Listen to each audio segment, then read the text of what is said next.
जेव्हा मी सकाळी उठत असे तेव्हा माझी बायको तिचे कपडे बदलत असल्याचे दिसत असायचे. मी बायकोला विचारले, तू कपडे का बदलतेस? तेव्हा ती म्हणायची की तुमचा गैरसमज झाला आहे, मी रात्री जे कपडे घालते तेच असतात.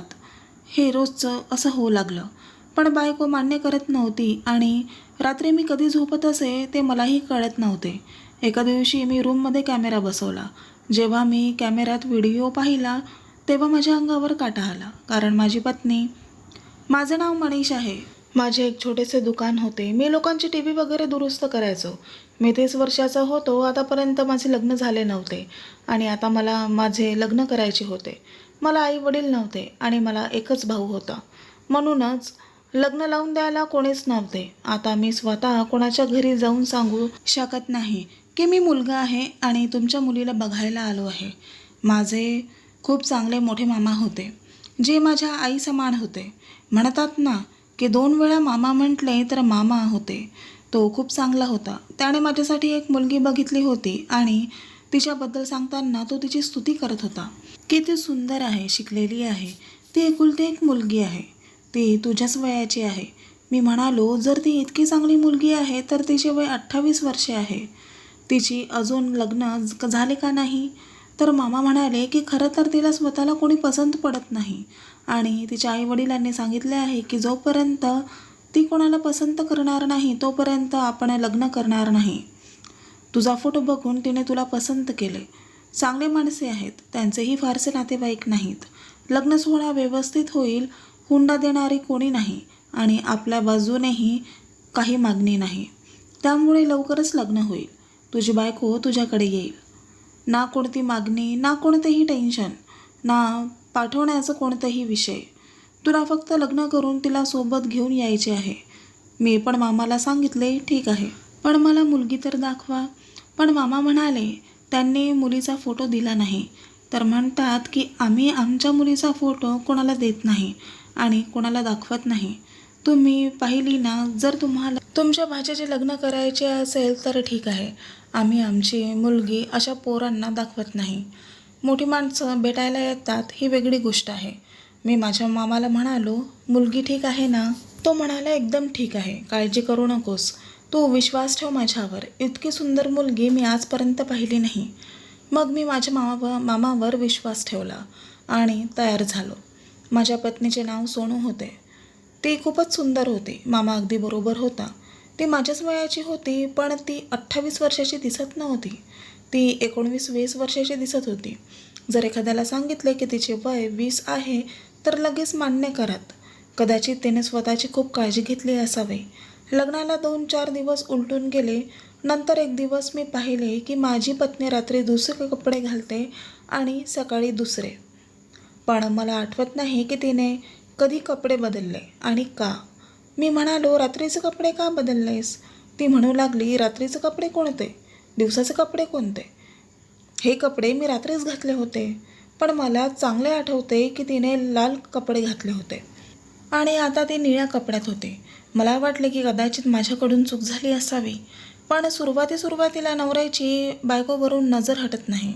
तिच्या छोट्या छोट्या गोष्टीही तो टिपतो.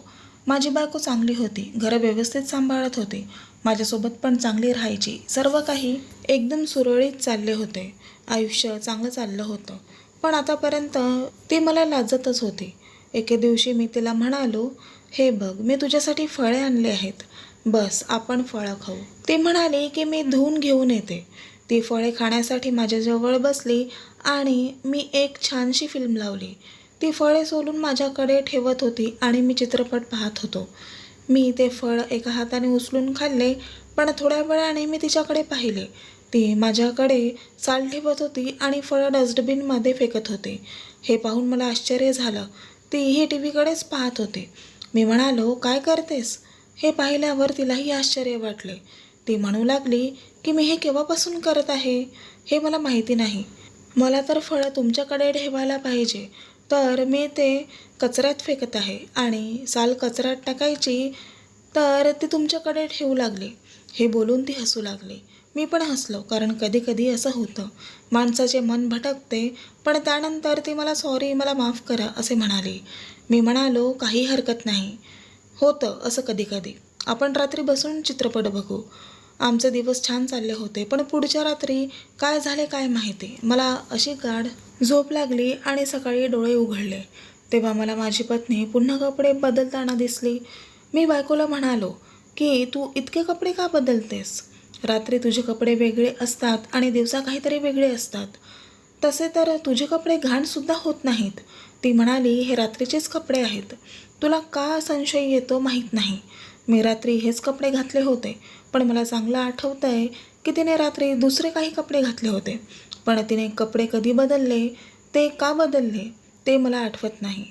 मी किती वाजता झोपलो, तिच्याशी काय बोललो हेही मला आठवत नाही.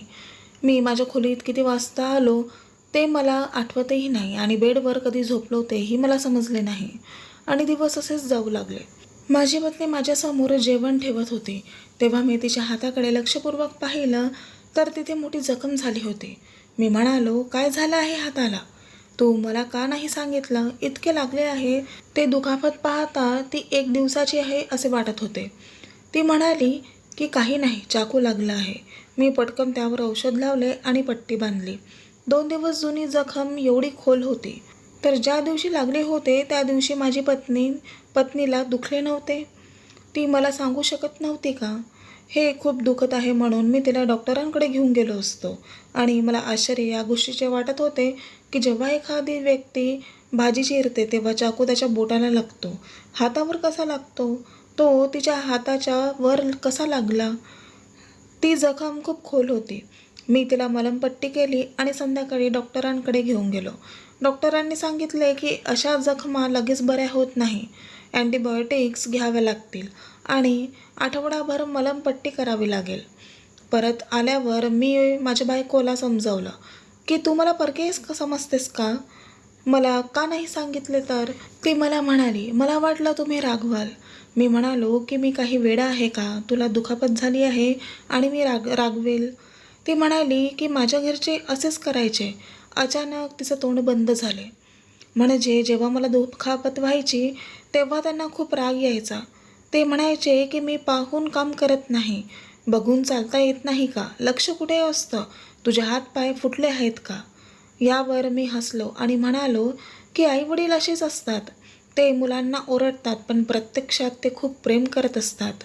पण तुला काही अडचण असल्यास मला सांगत जा. माझ्या बायकोचे असे कोणतेही वागणे नव्हते त्यामुळे मला तिचा राग येईल किंवा ती मला विनाकारण काही ओरडेल. मी आयुष्यभर एकटा राहिलो आहे. आता कुठे माझं एक नाते जुळले आहे. जी व्यक्ती माझ्या घरात राहते, माझं काम करते, माझ्यासोबत चांगलं राहते, मग मी तिच्याशी वाईट का वागीन? पण रात्र झाली की मी एवढ्या गाढ झोपेत जायचो की मला जे करायचे तेही करता येत नव्हते. काही वेळ बायकोसोबत बसून बोलत असे. एक माणूस तो क्षण चांगला घालवतो जेव्हा तो त्याच्या बायकोला पाहतो. माझी बायको किती सुंदर आहे असे म्हणत. पण रात्र झाली की लगेच खोलीत यायचं आणि घोडे गाढवे विकून झोपायचा. आणि सकाळीच माझे डोळे उघडायचे आणि रात्री काय घडलं ते मला आठवतच नसे. जेवणापर्यंतच्या गोष्टी आठवायच्या, त्यानंतर मी सगळं विसरून गेलो असायचं. मला अचानक जास्त झोप का येत होती? मी स्वतःशी काय केले? मी असे काही खाल्ले नाही ज्यामुळे मला खूप गुंगी आली. मला वाटले की मी डॉक्टरांकडे जावे. पण माझे काम असे होते की मी दुकानदार होतो त्यामुळे मी दुकान सोडून जाऊ शकत नाही. मग मी विचार केला की बुधवारी जाईल. बायकोलाही सोबत घेऊन जाईन. डॉक्टरांनाही भेटेल आणि थोडे हिंडू फिरू. हे मी माझ्या पत्नीलाही सांगितले. मग आम्ही दोघे बाजारात गेलो पण तिने मला आधी कपड्याच्या दुकानात जाऊया असे सांगून गोंधळ घातला. मग ती म्हणते चला चित्रपट बघू. मग मला काहीतरी खायचे आहे. या दरम्यान डॉक्टरांची वेळ निघून गेली. मी म्हणालो काही हरकत नाही, पुढच्या आठवड्यात जाऊ. असो, मला इतका मोठा प्रॉब्लेम नाही आहे. जरा कुठे सुस्ती तर येते. पण एक गोष्ट विचित्र होती की माझ्या पत्नीला माझ्या तब्येतीची विशेष काळजी नव्हती. ती म्हणाली सुट्टी आहे आज, आठवडाभर काम करतात.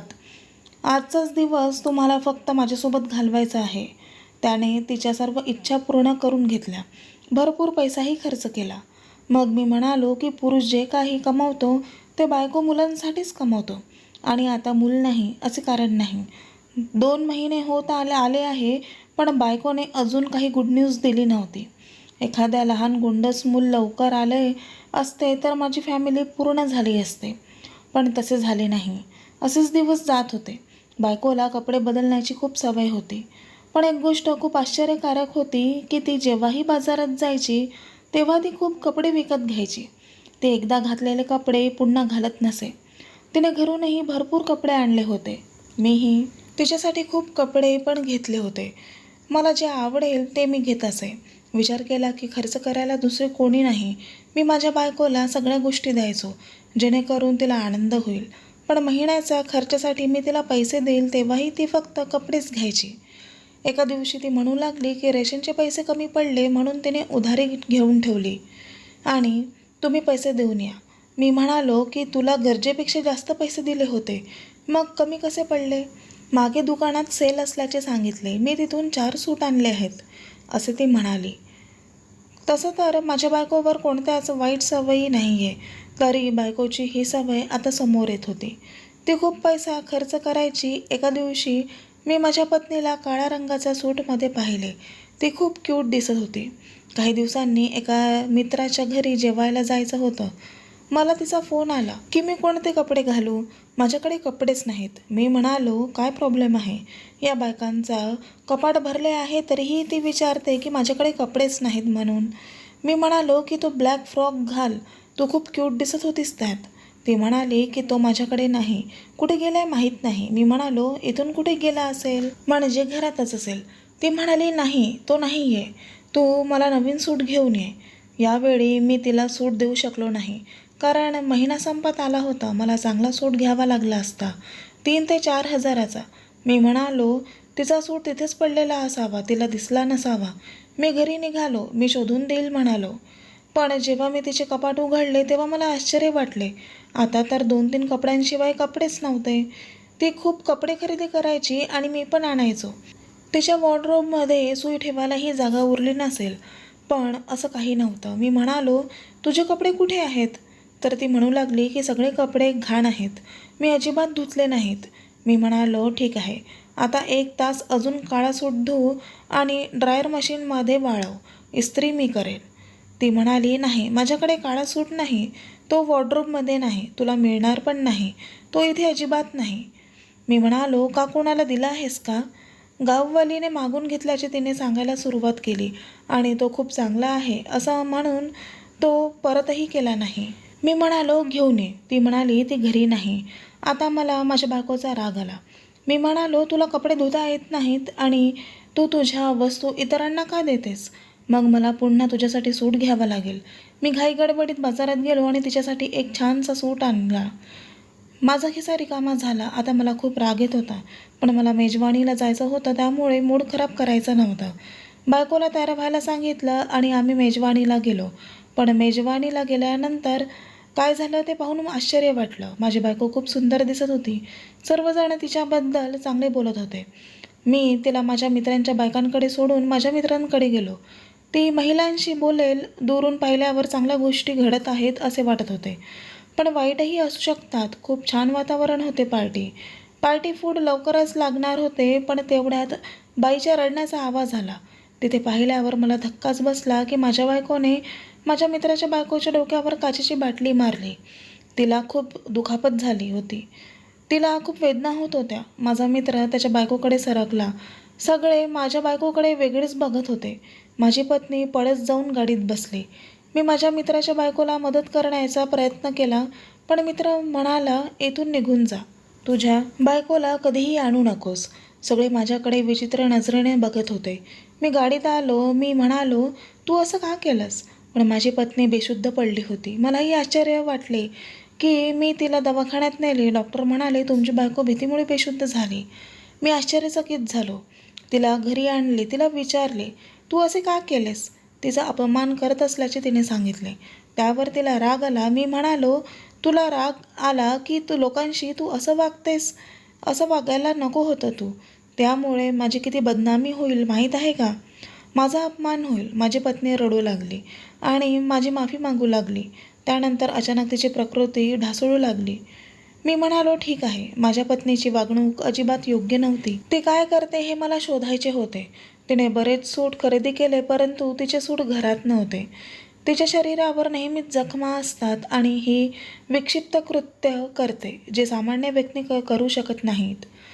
मी माझ्या खोलीत CCTV कॅमेरा बसवला आणि रात्री शांत झोपलो. शांततेत काय बेहोशच झालो. काय प्रकरण होते माहीत नाही. सकाळी जेव्हा त्या कॅमेऱ्याचे रेकॉर्डिंग माझ्याकडे आले म्हणून मी ऑफिसला गेलो. जेव्हा मी ते रेकॉर्डिंग पाहिले तेव्हा मला आश्चर्य वाटले की माझी पत्नी अर्ध्या तासानंतर माझ्यासोबत झोपायचे नाटक करून उठली.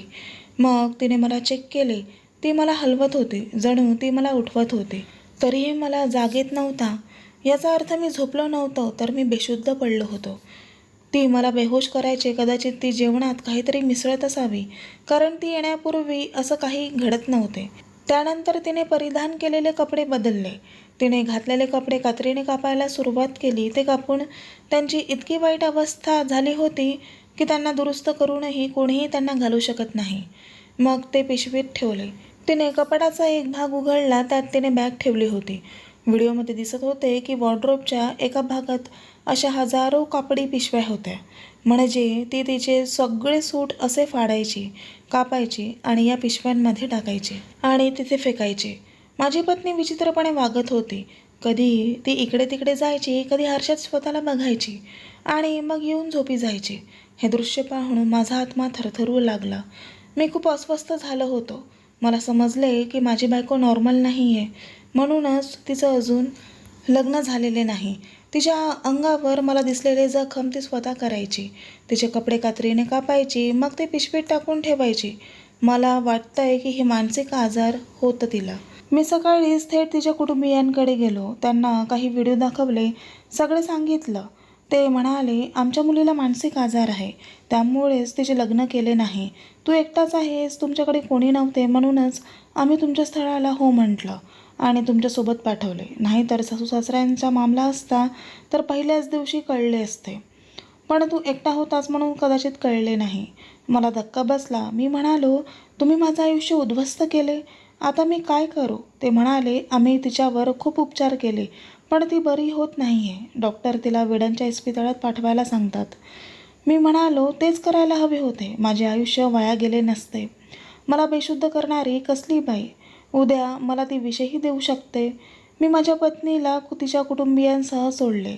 मी म्हणालो, तिच्यावर उपचार करा. ती बरी झाली तर मी तिला पुन्हा घेऊन जाईल, नाही तर मला तिला सोडावे लागेल. ते लोक लाचार होते. त्यांनी मलाही लाचार केले. त्यांच्याकडे पर्याय नव्हता, माझ्याकडेही पर्याय नव्हता.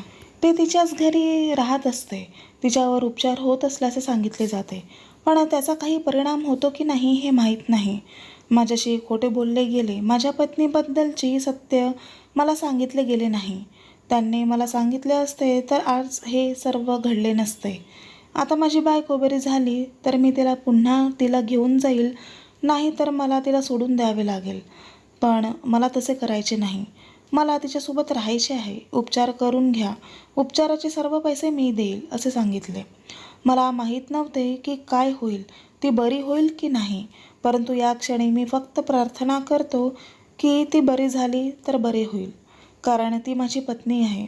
मला तिच्यासोबत राहायचे आहे. बस हीच माझी आयुष्याची कहाणी आहे. कधी कधी माणसाच्या बाबतीतही असेही घडते, पण परिस्थितीला सामोरे जावे लागते आणि नातेसंबंध संपवून गोष्टी संपवता येत नाही. तर मित्रांनो, कथा आवडल्यास चॅनलला लाईक, शेअर आणि कमेंट करा आणि अशाच छान छान कथा पाहण्यासाठी चॅनलला सबस्क्राईब करा. धन्यवाद.